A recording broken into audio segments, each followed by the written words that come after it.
going through your mind as Arianna? All right. That second home run out of the park. I mean, could you believe what you were watching? I heard that South Carolina has beat my Alabama Crimson Tide, and let's see what these two ladies' names for South Carolina Gamecocks. Years now, and like we've just developed a relationship, and she's one of my best friends, and so whenever she does something like that, like I have as much joy for her as she has in that moment, and so I just kept saying like, you're that girl. Her name's Ella Chancey.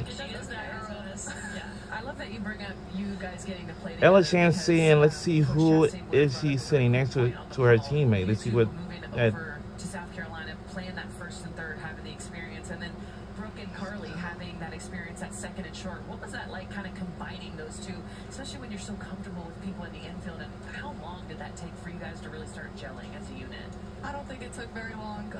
The second we stepped on the field on campus for the first day of Arianna, Rodi. there was a chemistry there immediately. That's also now everything on TV now. And it was so beautiful, like all the footwork and all the glove work and everything. It was just very pretty of an infield. Hey, I love that. Love a good infield. Love a good infield. I want to ask you, you know, Coach Chancey has talked so much about the chemistry and the belief of this team. What is it, and I'll start with you, what is it that makes this team gel so well, and what is it? Is there an it factor that makes just everything feel so special? I mean, the belief that we've had along the way has just been our foundation. I think not really looking too much into what other people say about us, but really just leaning on each other, and in the moments where it's like a teammate might need to help pick you up or you might need to help pick them up, I think like we just know that it's so much bigger than ourselves, and so I'm less concerned about what I do on the field and I'm more concerned about what she does on the field, and that's really the mindset that everyone on the team has, and that's why it's so powerful. Love it. Do you feel that when you're in the box hitting all these home runs, trying to hit it to the Rodi? Of course, like it feels like I'm going up to the up to box with 20 people behind me, like in the box with me. So it never feels like I'm alone up there, and I owe everything to them because they're the biggest supporters.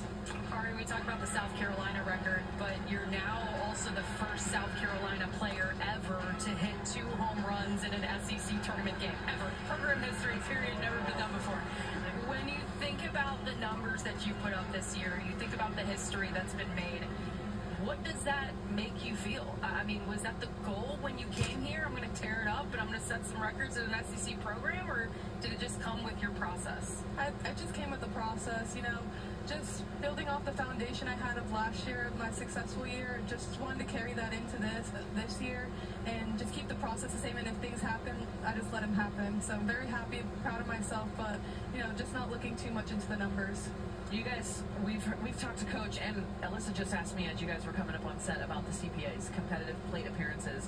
What does that mean to you guys, and how much fun are you guys having tracking it in the dugout? Like, is there a certain number that you're setting for yourself? They're big smiles. Yeah, I know. That's how the brains work, right? Your coach gives you a task, and you try to almost one-up it. Yeah, no, for sure. I think every game we keep up with it on a whiteboard, and so it's like we're really being intentional about where we're at in the game, and if it's like, okay, our CPAs are a little low, we're going to have to come together and regroup and refocus on the goal at hand. But I think even today, like we had hitting this morning, and we were just like, okay, well, let's play a game and see who can get the most CPAs. We kind of called it knockout, like a knockout game.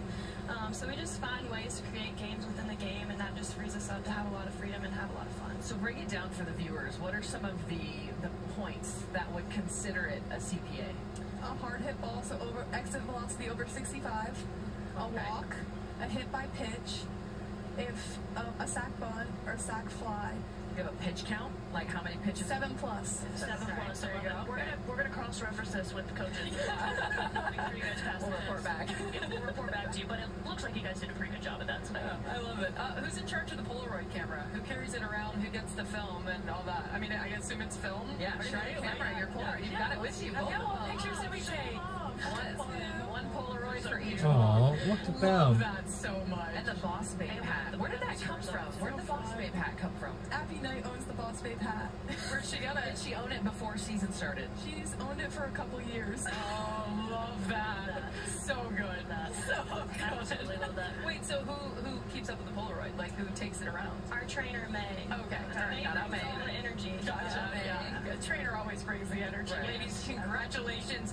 Go get some sleep. We'll see you back here late again tomorrow. Thank you so much. We will see our ladies again back here tomorrow. There it is. I told her that I was going to get one from her before the show is over. South Carolina advances to play Texas A&M coming up on Thursday night as we start to move towards our top four seeds, I should say, in this tournament, beginning their quarterfinal journey. We will see Oklahoma, Texas A&M, Texas, and Tennessee take the field. 4 teams survive and advance today that will meet them. We'll talk all about those matchups coming up later as we bring you a tomorrow. South Carolina Gamecocks will take on the A&M Aggies. Then Ole Miss will take on Texas. And before that, Tennessee will take on Arkansas, and then Oklahoma will take on LSU Tigers. That's tomorrow at 11 a.m. in the morning. But I don't think we're not going to be watching this because I'll be at someone's graduation. So, yeah.